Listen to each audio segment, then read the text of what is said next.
John Tyler was the 10th President of the United States.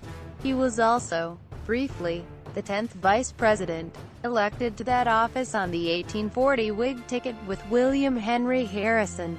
Tyler became president after Harrison's death in April 1841, only a month after the start of the new administration, known to that point as a supporter of states' rights, which endeared him to his fellow Virginians. His actions as president showed that he was willing to back nationalist policies as long as they did not infringe on the powers of the states. Still, the circumstances of his unexpected rise to the presidency, and its threat to the presidential ambitions of Henry Clay and other politicians, left him estranged from both major parties. A firm believer in manifest destiny, President Tyler sought to strengthen and preserve the Union through territorial expansion, most notably the annexation of Texas, which was brought to fruition by Tyler's successor, James K. Polk. Tyler, born to an eminent Virginia family, came to national prominence at a time of political upheaval. In the 1820s, the nation's only political party, the Democratic Republicans, split into factions. Though initially a Democrat, his opposition to Andrew Jackson and Martin Van Buren led him to ally with the Whig Party. Tyler served as a Virginia state legislator, governor, U.S. representative, and U.S. senator before his election as vice president in the presidential election of 1840. He was put on the ticket to attract states' rights Southerners to what was then a Whig coalition, to defeat Van Buren's re-election bid. Harrison's death made Tyler the first vice president to succeed to the presidency without being elected to the office. Because of the short duration of Harrison's one-month term, Tyler served longer than any president in U.S. history who was never elected to the office.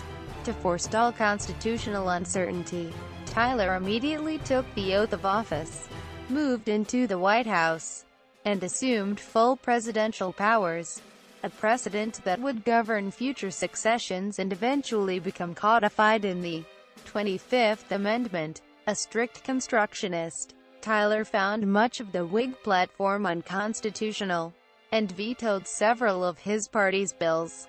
Believing that the president should set policy instead of deferring to Congress, he attempted to bypass the Whig establishment, most notably Kentucky Senator Henry Clay. Most of Tyler's cabinet resigned soon into his term, and the Whigs, dubbing him his Excellency, expelled him from the party. Though Tyler was not the first president to veto bills, he was the first to see his veto overridden by Congress. Although he faced a stalemate on domestic policy, he had several foreign policy achievements, including the Webster-Ashburton Treaty with Britain and the Treaty of Wanghia with Qing China. He initially sought election to a full term as president, but after failing to gain the support of either Whigs or Democrats, he withdrew. When the American Civil War began in 1861, Tyler sided with the Confederate government, and won election to the Confederate House of Representatives shortly before his death. Although some have praised Tyler's political resolve, his presidency is generally held in low esteem by historians. He is considered an obscure president, with little presence in American cultural memory. Early life and law career. John Tyler was born on March 29, 1790. Like his future running mate William Henry Harrison, he hailed from Charles City County, Virginia. Both descended from aristocratic and politically entrenched families. The Tyler family traced its lineage to colonial Williamsburg in the 17th century.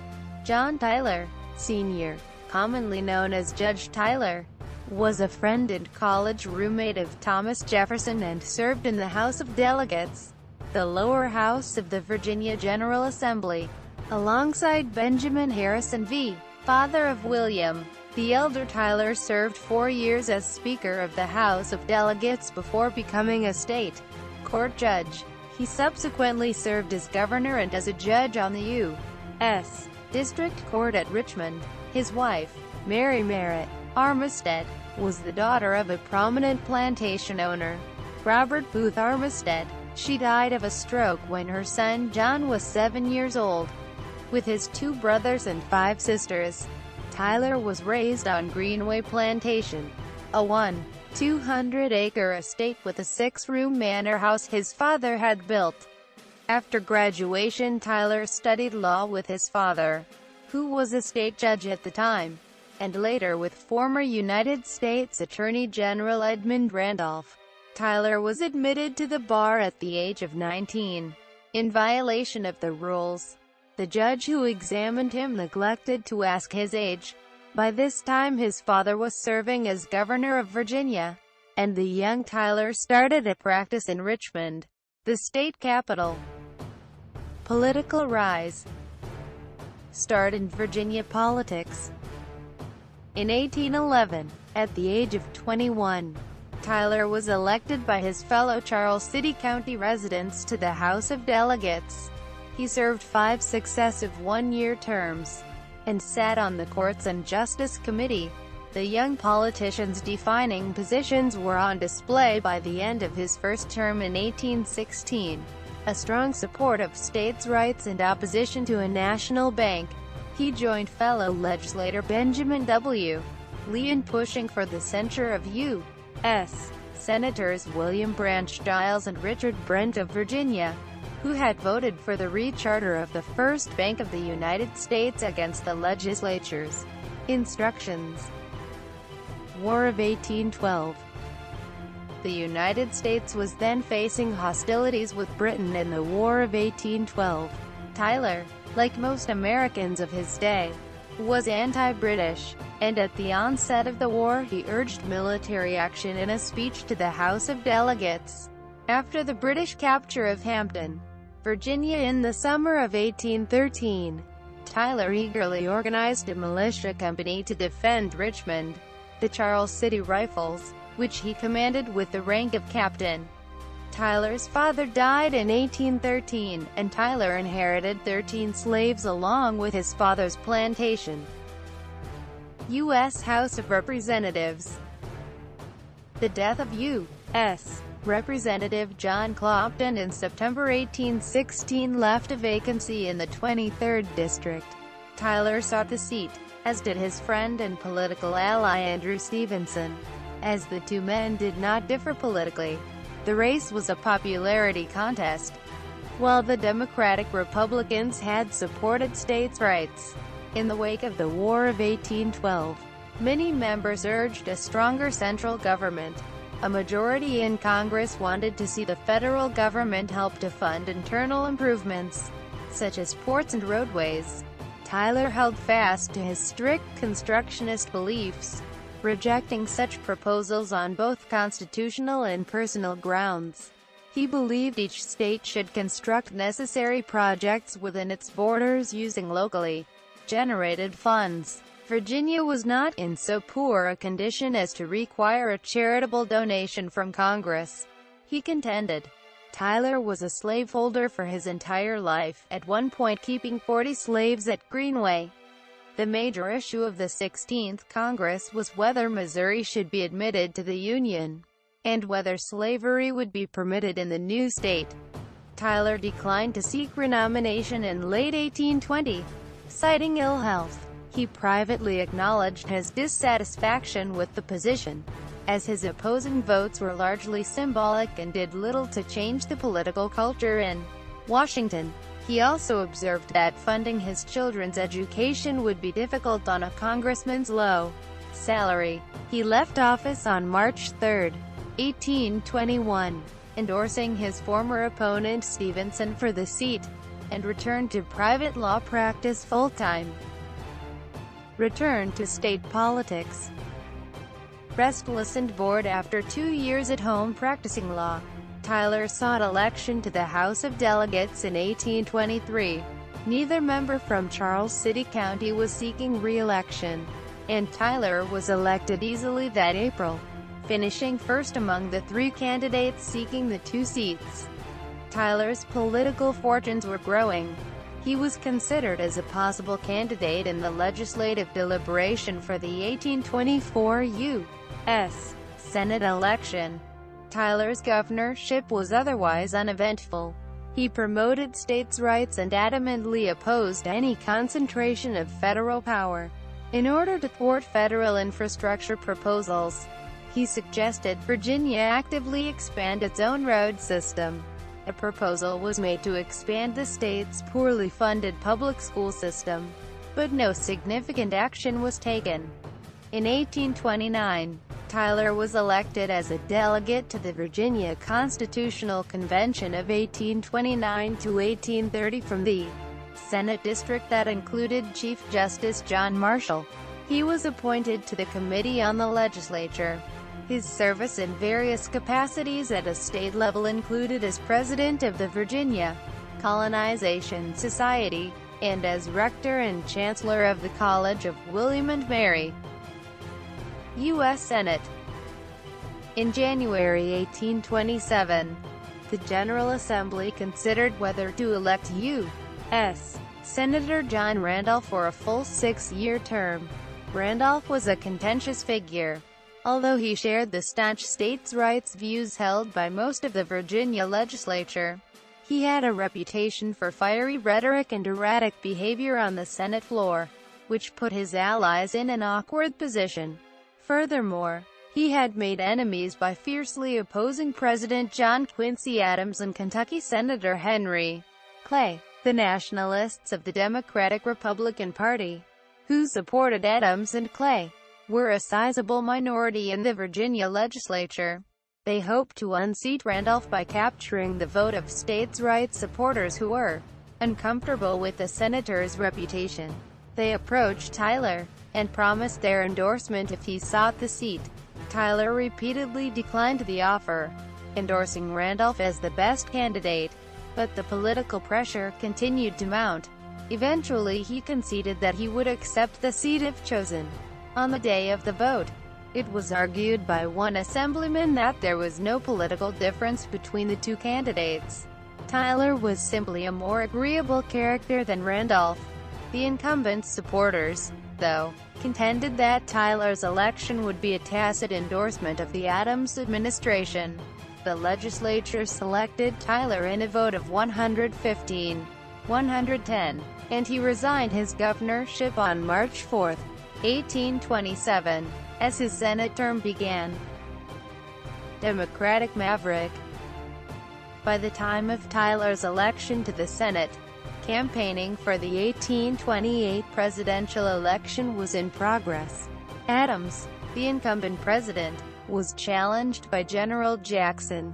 The Democratic Republicans had splintered into Adams's National Republicans and Jackson's Democrats. Tyler disliked Adams for seeking to increase the power of the federal government. He feared Jackson would do the same. Still, Tyler was increasingly drawn to Jackson, hoping that he would not seek to spend as much federal money on internal improvements as Adams. In considering Jackson, he wrote, "Turning to him I may at least indulge in hope. Looking on Adams I must despair." Quote, the first session of the 20th Congress began in early December 1827. Jackson was elected, and Tyler soon came to disagree with him politically. The senator was frustrated by Jackson's newly emerging spoils system, describing it as an electioneering weapon. He voted against many of the president's nominations when they appeared to be based on patronage, or did not follow constitutional procedure. Opposing the nominations of a president of his own party was considered an act of insurgency against his party. Tyler attempted to remain on good terms with Jackson, only opposing him on principle rather than partisanship. He defended Jackson for vetoing the Maysville Road funding project, which Jackson considered unconstitutional. Break with the party. Tyler's uneasy relationship with his party came to a head during the 22nd Congress, as the nullification crisis of 1832-33 began. South Carolina, threatening secession, passed the Ordinance of Nullification in November 1832. declaring the tariff of abominations null and void within its borders. This raised the constitutional question of whether states could nullify federal laws. President Jackson, who denied such a right, prepared to sign a force bill allowing the federal government to use military action to enforce the tariff. Tyler, who sympathized with South Carolina's reasons for nullification, rejected Jackson's use of military force against his state and gave a speech in February 1833, outlining his views. He supported Clay's compromise tariff, enacted that year, to gradually reduce the tariff over 10 years, alleviating tensions between the states and the federal government. In voting against the force bill, Tyler knew he would permanently alienate the pro-Jackson faction of the Virginia legislature. Even those who had tolerated his irregularity up to this point, this would jeopardize his re-election in February 1833, in which he faced the pro-administration Democrat James McDowell. With Clay's endorsement, Tyler was re-elected by a margin of 12 votes. Several legislators who had supported him only weeks beforehand were moved to vote against him as a result of his position on the force bill. Jackson further offended Tyler by moving to dissolve the bank by executive fiat. In September 1833, Jackson issued an executive order directing Treasury Secretary Roger B. Taney to transfer federal funds from the bank to state-chartered banks without delay. Tyler saw this as a flagrant assumption of power, a breach of contract, and a threat to the economy. After months of agonizing, he decided to join with Jackson's opponents. Sitting on the Senate Finance Committee, he voted for 2 censure resolutions against the president in March 1834. Shortly thereafter, the Democrats took control of the Virginia House of Delegates. Tyler was offered a judgeship in exchange for resigning his seat, but he declined. Tyler understood what was to come. He would soon be forced by the legislature to cast a vote that went against his constitutional beliefs. Senator Thomas Hart Benton of Missouri had introduced a bill expunging the censure of Jackson. By resolution of the Democratic-controlled legislature, Tyler could be instructed to vote for the bill. If he disregarded the instructions, he would be violating his own principles. The first act of my political life was a censure on Messrs.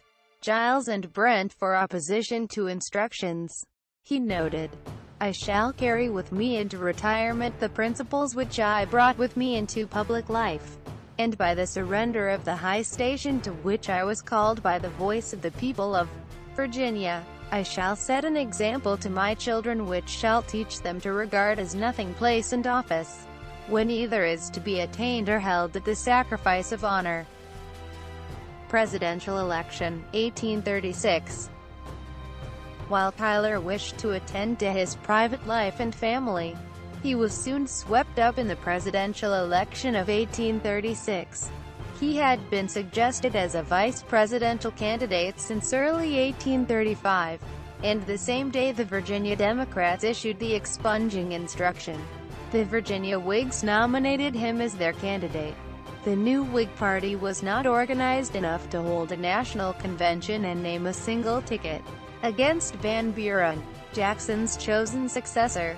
Instead, Whigs in various regions each put forth their own preferred ticket, reflecting the party's tenuous coalition. The Massachusetts Whigs nominated Daniel Webster and Francis Granger. The anti-Masons of the northern and border states backed William Henry Harrison and Granger, and the states' rights advocates of the Middle and Lower South nominated Hugh Lawson White and John Tyler. Following the custom of the times that candidates not appear to seek the office, Tyler stayed home throughout the campaign and did not make speeches. National political figure. Tyler had been drawn into Virginia politics even as a U.S. Senator. From October 1829 to January 1830, he served as a member of the state constitutional convention, a role which he had been reluctant to accept. The original Virginia Constitution gave outsized influence to the state's more conservative eastern counties, as it allocated an equal number of legislators to each county, regardless of population, and only granted suffrage to property owners. The convention gave the more populous and liberal counties of Western Virginia an opportunity to expand their influence. Tyler, a slave owner from Eastern Virginia, supported the existing system. He largely remained on the sidelines during the debate. However, not wishing to alienate any of the state's political factions, he was focused on his Senate career, which required a broad base of support, and gave speeches during the convention promoting compromise and unity. After the 1836 election, Tyler thought his political career was at an end, and planned to return to private law practice. In the fall of 1837, a friend sold him a sizable property in Williamsburg. Unable to remain away from politics, Tyler successfully sought election to the House of Delegates. He took his seat in 1838. Tyler was a national political figure by this point, and his third delegate service touched on such national issues as the sale of public lands. Tyler's successor in the Senate was William Cobell Rives, a conservative Democrat. In February 1839, the General Assembly considered who should fill the seat that was to expire the following month. Rives had drifted away from his party, signaling a possible alliance with the Whigs. As Tyler had already fully rejected the Democrats, he expected the Whigs would support him. Still, many Whigs found Rives a more politically expedient choice, as they hoped to ally with the conservative wing of the Democratic Party in the 1840 presidential election. This strategy was supported by Whig leader Henry Clay, who nevertheless admired Tyler at that time. With the vote split among three candidates, including Rives and Tyler, the Senate seat remained vacant for almost 2 years, until January 1841. Presidential election, 1840. Adding Tyler to the ticket. By the time the 1839 Whig National Convention in Harrisburg, Pennsylvania, convened to choose the party's ticket for the following year's presidential election, the United States was in the third year of a serious recession. Following the Panic of 1837, President Van Buren's ineffective efforts to deal with the situation cost him public support. With the Democratic Party torn into factions, the head of the Whig ticket would likely be the next president. Harrison, Clay, and General Winfield Scott all sought the nomination. Tyler attended the convention and was with the Virginia delegation, although he had no official status. Because of bitterness over the unresolved Senate election, the Virginia delegation refused to make Tyler its favorite son candidate for vice president. Tyler himself did nothing to aid his chances. If his favored candidate for the presidential nomination, Clay, was successful, he would likely not be chosen for the second place on the ticket, which would probably go to a Northerner to assure geographic balance. The convention deadlocked among the three main candidates, with Virginia's votes going to Clay.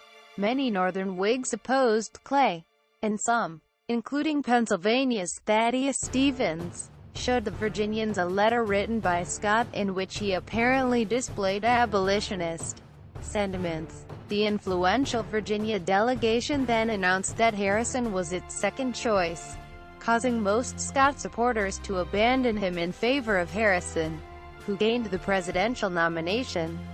The vice presidential nomination was considered immaterial. No president had failed to complete his elected term. Not much attention was given to the choice, and the specifics of how Tyler came to gain it are unclear. Chitwood pointed out that Tyler was a logical candidate. As a Southern slave owner, he both balanced the ticket and assuaged the fears of Southerners who felt Harrison might have abolitionist leanings. Tyler had been a vice presidential candidate in 1836, and having him on the ticket might win Virginia, the most populous state in the South. One of the convention managers, New York publisher Thurlow Weed alleged that Tyler was finally taken because we could get nobody else to accept. But he did not say this until after the break between President Tyler and the Whig Party general election. There was no Whig platform. Leaders decided that trying to put one together would tear the party apart.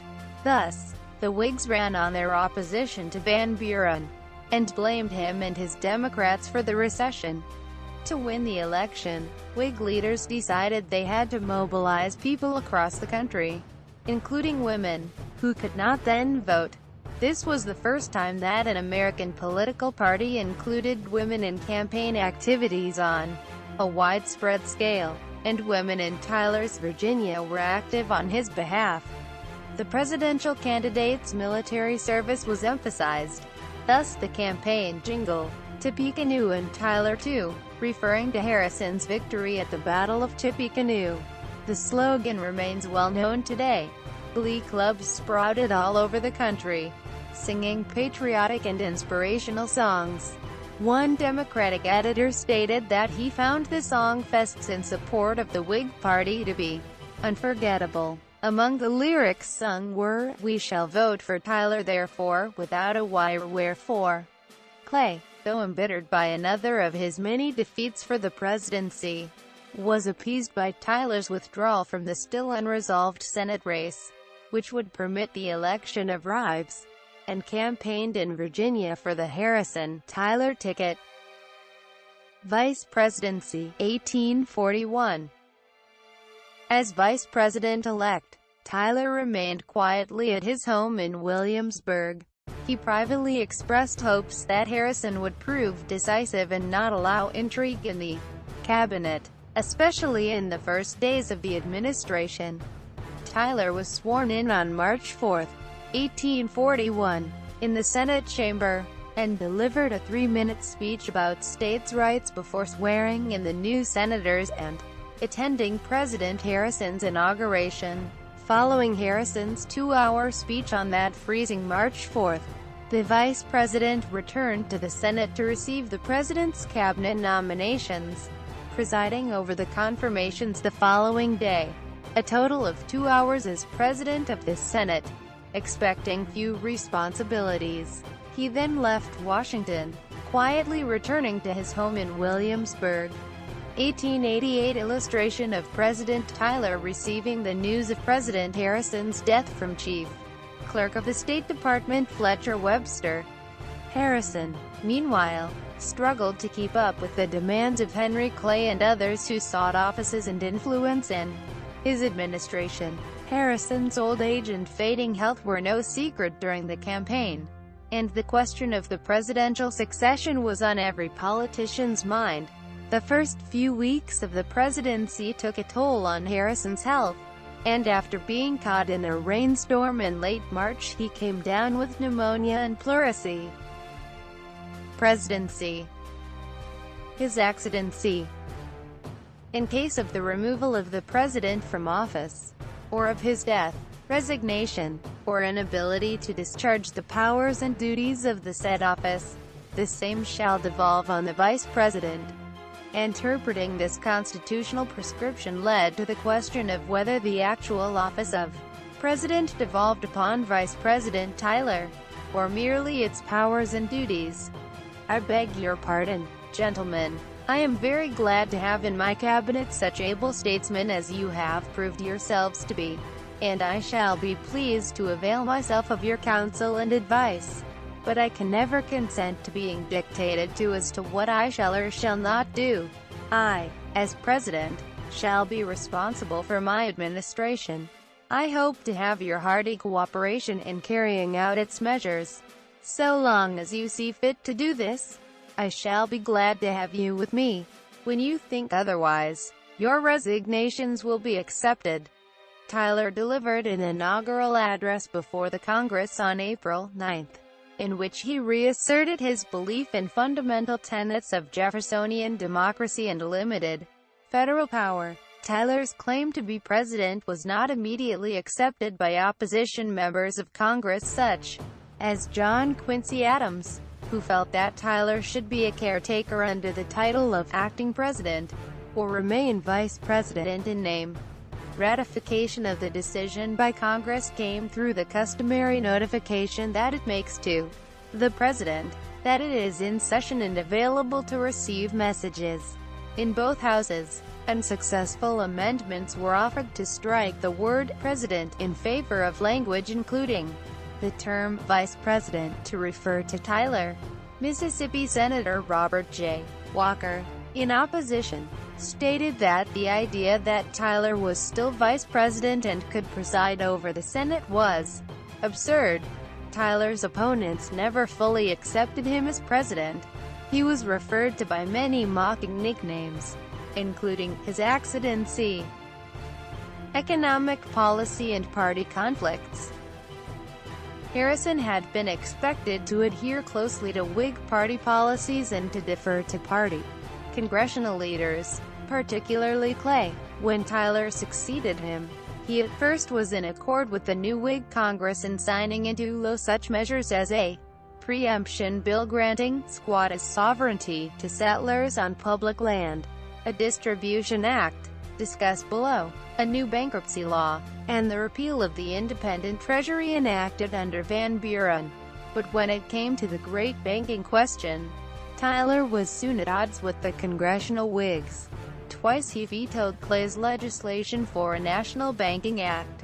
Although the second bill supposedly had been tailored to meet his stated objections in the first veto, its final version did not. This practice, designed to protect Clay from having a successful incumbent president as a rival for the Whig nomination in 1844, became known as "heading Captain Tyler," a term coined by Whig Representative John Minor Butts of Virginia. Tyler proposed an alternative fiscal plan to be known as the Exchequer, but Clay's friends, who controlled the Congress, would have none of it. On September 11, 1841, following the second bank veto, members of the cabinet entered Tyler's office one by one and resigned. An orchestration by Clay to force Tyler's resignation and place his own lieutenant, Senate President pro tempore Samuel L. Southard, in the White House. The only exception was Webster, who remained to finalize what became the 1842 Webster-Ashburton Treaty, and to demonstrate his independence from Clay. Tariff and distribution debate. By mid-1841, the federal government faced a projected budget deficit of $11 million. Tyler recognized the need for higher tariffs, but wished to stay within the 20% rate created by the 1833 compromise tariff. He also supported a plan to distribute to the states any revenue from the sales of public land, as an emergency measure to manage the state's growing debt. Even though this would cut federal revenue, the Whigs supported high protectionist tariffs and national funding of state infrastructure, and so there was enough overlap to forge a compromise. The Distribution Act of 1841 created a distribution program, with a ceiling on tariffs at 20%. A second bill increased tariffs to that figure on previously low-tax goods. Despite these measures, by March 1842 it had become clear that the federal government was still in dire fiscal straits. Whig cartoon depicting the effects of unemployment on a family that has Jacksons and Van Buren's portraits on the wall. The root of the trouble was an economic crisis, initiated by the Panic of 1837, which was entering its sixth year in 1842. A speculative bubble had burst in 1836-39, causing a collapse of the financial sector and a subsequent depression.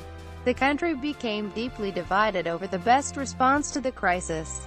Almost all of President Tyler's cabinet had resigned in September 1841, after he vetoed two successive attempts to re-establish a central bank for the United States. Conditions got even worse in early 1842 because a deadline was looming. A decade earlier, when the economy was strong, Congress had promised Southern states that there would be a reduction in hated federal tariffs. Northern states welcomed tariffs, which protected their infant industries. But the South had no industrial base and depended on open access to British markets for their cotton. The defiant Whig Congress would not raise tariffs in a way that would affect the distribution of funds to states. In June 1842 they passed two bills that would raise tariffs and unconditionally extend the distribution program, believing it improper to continue distribution at a time when federal revenue shortage necessitated increasing the tariff. Tyler vetoed both bills, burning any remaining bridges between himself and the Whigs. Impeachment attempt. Shortly after the tariff vetoes, Whigs in the House of Representatives initiated American history's first impeachment proceedings against a president. This was not only a matter of the Whigs' support of legislation Tyler vetoed. Until the presidency of the Whigs' archenemy Andrew Jackson, presidents rarely vetoed bills, and then, generally only on the grounds of whether or not something was unconstitutional. Tyler's actions opposed the Whigs' opinion that the presidency should allow Congress to make decisions regarding policy. A House Select Committee, headed by John Quincy Adams, condemned the president's use of the veto and assailed his character. Adams, an ardent abolitionist, disliked the fact that Tyler was a slaveholder. While the committee's report did not formally recommend impeachment, it clearly established the possibility. In August 1842, by a vote of 98-90, the House endorsed the committee's report. Adams sponsored a constitutional amendment to change both houses' two-thirds requirement for overriding vetoes to a simple majority, but neither house passed such a measure. Administration and Cabinet. The battles between Tyler and the Whigs in Congress resulted in a number of his nominees being rejected.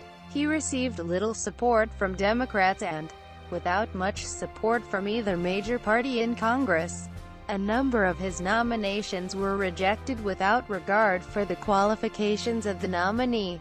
To reject a president's nominees for his cabinet was unprecedented, though in 1809, James Madison had withheld the nomination of Treasury Secretary Albert Gallatin as Secretary of State because of opposition in the Senate.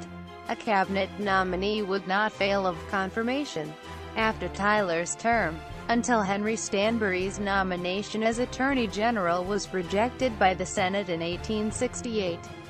4 of Tyler's cabinet nominees were rejected, the most of any president. These were Caleb Cushing, Treasury; David Henshaw, Navy; James Porter, War; and James S. Green, Treasury. Henshaw and Porter served as recess appointees before their rejections. Tyler repeatedly renominated Cushing, who was rejected 3 times in one day. March 3, 1843, the last day of the 27th Congress. Foreign and military affairs. Tyler's difficulties in domestic policy contrasted with notable accomplishments in foreign policy. He had long been an advocate of expansionism toward the Pacific and free trade, and was fond of evoking themes of national destiny and the spread of liberty in support of these policies. The same year, he sent Henry Wheaton as a minister to Berlin, where he negotiated and signed a trade agreement with the Zollverein, a coalition of German states that managed tariffs. This treaty was rejected by the Whigs, mainly as a show of hostility toward the Tyler administration. In an 1842 special message to Congress, the president also applied the Monroe Doctrine to Hawaii, dubbed the Tyler Doctrine. In 1842, Secretary of State Daniel Webster negotiated with Britain the Webster-Ashburton Treaty, which concluded where the border between Maine and Canada lay. That issue had caused tension between the United States and Britain for decades and had brought the two countries to the brink of war on several occasions. The treaty improved Anglo-American diplomatic relations. Tyler advocated an increase in military strength. His administration drew praise from naval leaders, who saw a marked increase in warships. Tyler brought the long, bloody Second Seminole War to an end in 1842, and expressed interest in the forced cultural assimilation of the Native Americans.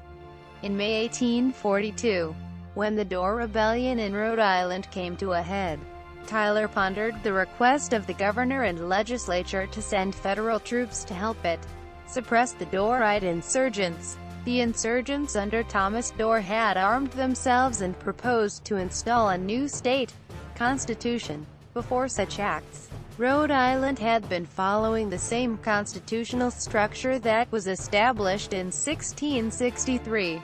Tyler called for calm on both sides, and recommended that the governor enlarge the franchise to let most men vote.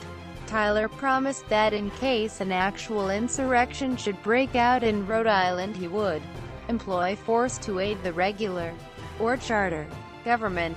He made it clear that federal assistance would be given, not to prevent, but only to put down insurrection, and would not be available until violence had been committed. After listening to reports from his confidential agents, Tyler decided that the lawless assemblages had dispersed and expressed his confidence in a temper of conciliation as well as of energy and decision. Quote, "He did not send any federal forces. The rebels fled the state when the state militia marched against them, but the incident led to broader suffrage in Rhode Island." Judicial appointments. 2 vacancies occurred on the Supreme Court during Tyler's presidency, as Justices Smith Thompson and Henry Baldwin died in 1843 and 1844, respectively. Tyler, ever at odds with Congress, including the Whig-controlled Senate, nominated several men to the Supreme Court to fill these seats. However, the Senate successively voted against confirming John C. Spencer, Reuben Walworth, Edward King and John M. Reed. Walworth was rejected 3 times. King rejected twice. One reason cited for the Senate's actions was the hope that Clay would fill the vacancies after winning the 1844 presidential election. Finally, in February 1845, with less than a month remaining in his term, Tyler's nomination of Samuel Nelson to Thompson's seat was confirmed by the Senate. Nelson, a Democrat, had a reputation as a careful and non-controversial jurist. Still, his confirmation came as a surprise. Baldwin's seat remained vacant until James K. Polk's nominee, Robert Grier, was confirmed in 1846. Annexation of Texas. Tyler made the annexation of the Republic of Texas part of his platform soon after becoming president. Texas had declared independence from Mexico in the Texas Revolution of 1836. Although Mexico still refused to acknowledge it as a sovereign state, the people of Texas actively pursued joining the Union. But Jackson and Van Buren had been reluctant to inflame tensions over slavery by annexing another southern state. Tyler, on the other hand, intended annexation to be the focal point of his administration. Secretary Webster was opposed. He convinced Tyler to focus on Pacific initiatives until later in his term. The boundaries of the United States and neighboring nations as they appeared in 1843. The Webster-Ashburton Treaty had formalized the border of Maine in the northeast, while the Republic of Texas in the southwest had a disputed border with Mexico. Tyler shared the Texans' desire for annexation, but it took several years of political wrangling to achieve. Early attempts. In early 1843, having completed the Webster-Ashburton Treaty and other diplomatic efforts, Tyler felt ready to pursue Texas, now lacking a party base. He saw annexation of the Republic as his only pathway to independent re-election in 1844. For the first time in his career he was willing to play political hardball to see it through. As a trial balloon he dispatched his ally Thomas Walker Gilmer, then a U.S. representative from Virginia, to publish a letter defending annexation, which was well received. Despite his successful relationship with Webster, Tyler knew he would need a Secretary of State who supported the Texas initiative. Recognizing this shift in the president's focus, and with his work on the British treaty now completed, he forced Webster's resignation and installed Uss Legare of South Carolina as an interim successor. With the help of newly appointed Treasury Secretary John C. Spencer, Tyler cleared out an array of officeholders, replacing them with pro-annexation partisans.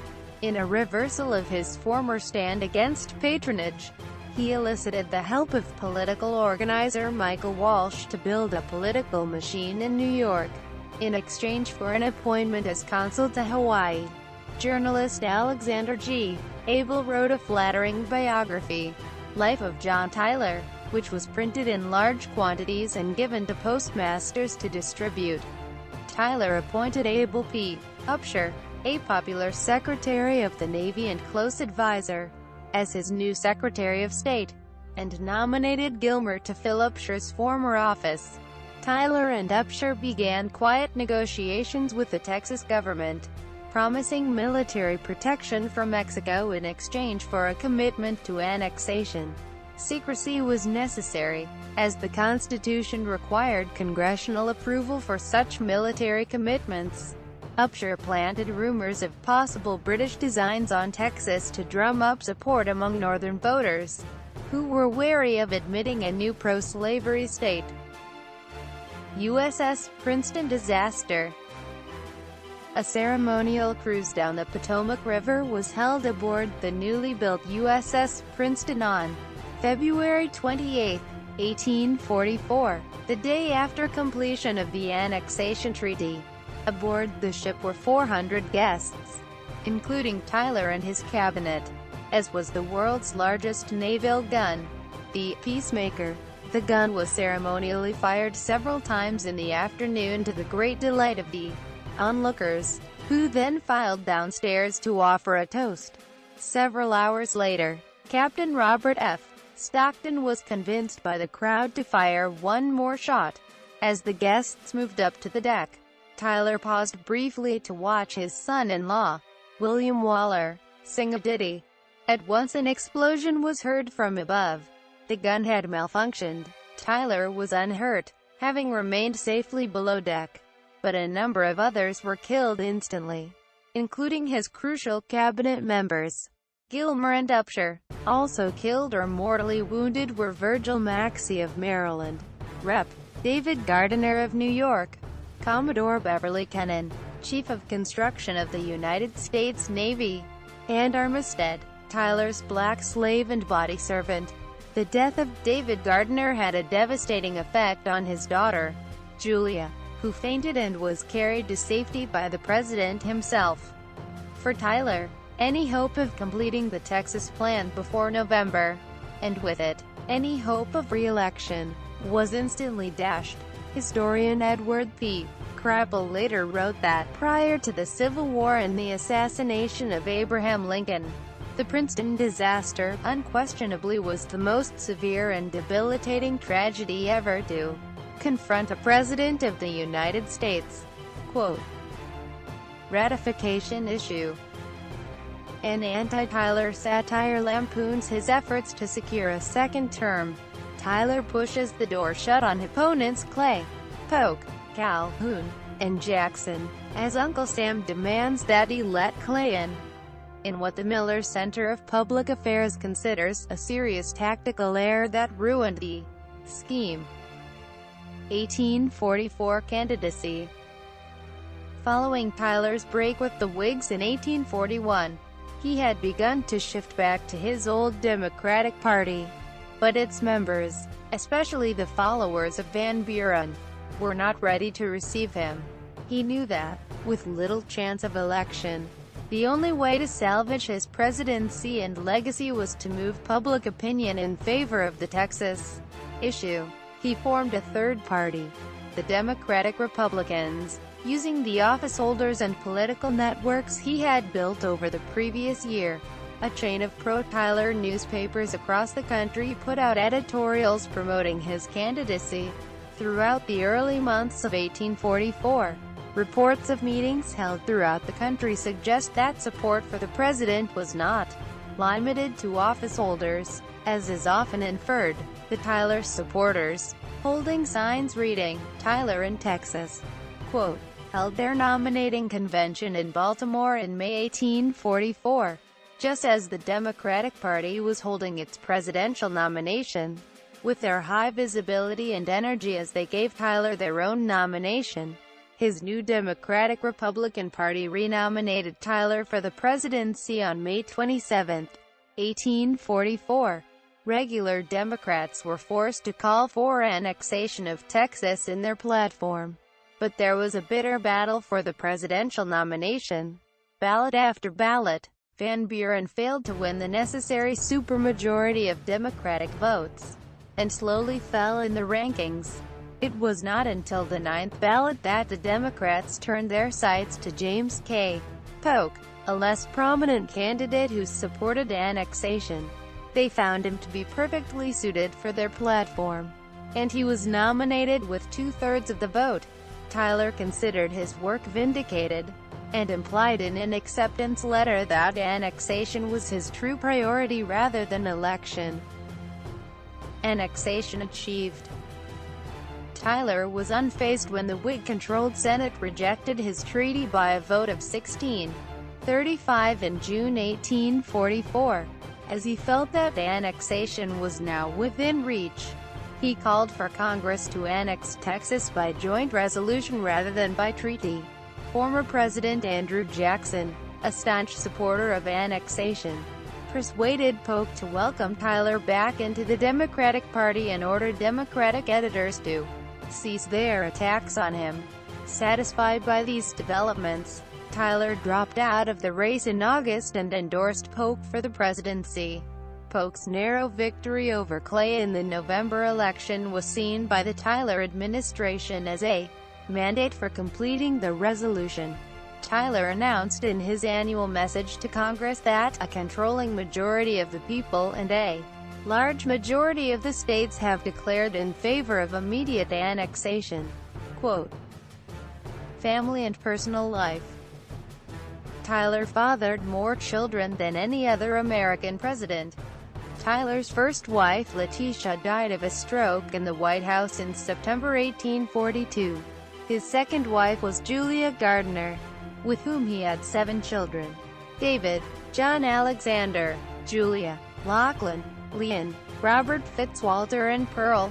Although Tyler's family was dear to him, during his political rise he was often away from home for extended periods. As a Southern gentleman, duty was important to Tyler, including his duties to his family. When Tyler chose not to seek re-election to the House of Representatives in 1821 because of illness, he wrote that he would soon be called upon to educate his growing family. It was difficult to practice law while away in Washington part of the year, and his plantation was more profitable when Tyler was available to manage it himself. In December 1841, Tyler was attacked by abolitionist publisher Joshua Leavitt, who alleged that Tyler had fathered several sons with his slaves, and later sold his offspring. A number of African American families today have an oral tradition of descent from Tyler, but no firm evidence of such a link has ever surfaced. As of February 2017, post-presidency and death, Tyler retired to a Virginia plantation, originally named Walnut Grove, or The Grove, located on the James River in Charles City County. He renamed it Sherwood Forest, in a reference to the folk legend Robin Hood, to signify that he had been outlawed by the Whig Party. After John Brown's raid on Harper's Ferry ignited fears of an abolitionist attempt to free the slaves, or an actual rebellion by the slaves, several Virginia communities organized militia units, or re-energized existing ones. Tyler's community organized a cavalry troop and a Home Guard company. Tyler was chosen to command the Home Guard company with the rank of captain. An obelisk marks Tyler's grave at Hollywood Cemetery. the black structure visible behind the obelisk's left side encloses the grave of James Monroe.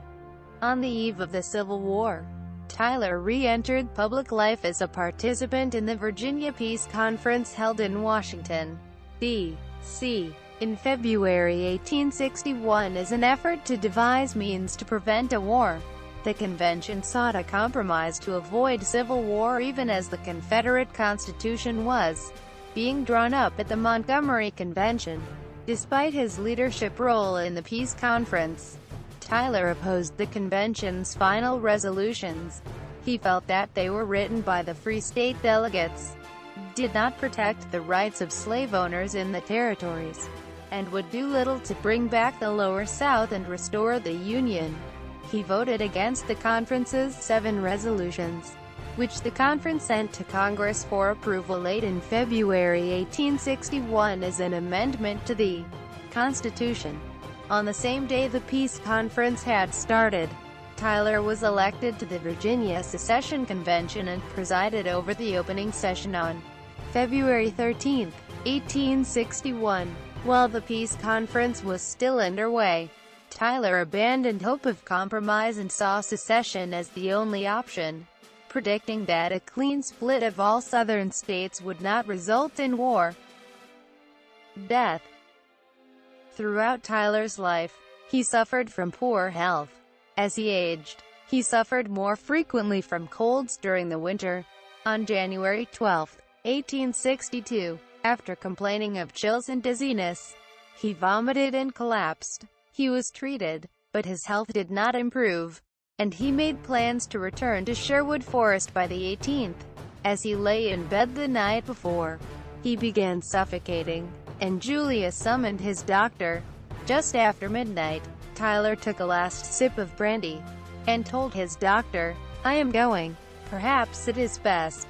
Quote, Tyler's death was the only one in presidential history not to be officially recognized in Washington, because of his allegiance to the Confederacy. He had requested a simple burial, but Confederate President Jefferson Davis devised a grand, politically pointed funeral, painting Tyler as a hero to the new nation. Accordingly, at his funeral, the coffin of the 10th President of the United States was draped with a Confederate flag. He remains the only U.S. president ever laid to rest under a foreign flag. Tyler is buried in Hollywood Cemetery in Richmond, Virginia, near the gravesite of former President James Monroe. Legacy. Tyler's presidency has provoked highly divided responses among political commentators. It is generally held in low esteem by historians. Edward P. Crapple began his biography John Tyler, the Accidental President, by noting, "Other biographers and historians have argued that John Tyler was a hapless and inept chief executive whose presidency was seriously flawed." Quote, Tyler's assumption of complete presidential powers set a hugely important precedent, according to a biographical sketch by the University of Virginia's Miller Center of Public Affairs. Some scholars in recent years have praised Tyler's foreign policy. Monroe credits him with achievements like the Webster-Ashburton Treaty, which heralded the prospect of improved relations with Great Britain, and the annexation of Texas, which added millions of acres to the national domain. Crapple argued that Tyler was a stronger and more effective president than generally remembered, while Seeger wrote, "I find him to be a courageous, principled man, a fair and honest fighter for his beliefs. He was a president without a party." Quote, Norma Lois Peterson, in her book on Tyler's presidency, suggested that Tyler's general lack of success as president was due to external factors that would have rebounded upon whoever was in the White House. Chief among them was Henry Clay, who was determined to realize the vision he had for America, and who would brook no opposition. In the aftermath of Jackson's determined use of the powers of the executive branch, the Whigs wanted the president to be dominated by Congress, and Clay treated Tyler as a subordinate. Tyler resented this, leading to the conflict between the branches that dominated his presidency. While academics have both praised and criticized Tyler, the general American public has little awareness of him at all. Several writers have portrayed Tyler as among the nation's most obscure presidents. As Seeger remarked, his countrymen generally remember him, if they have heard of him at all, as the rhyming end of a catchy campaign slogan. Quote,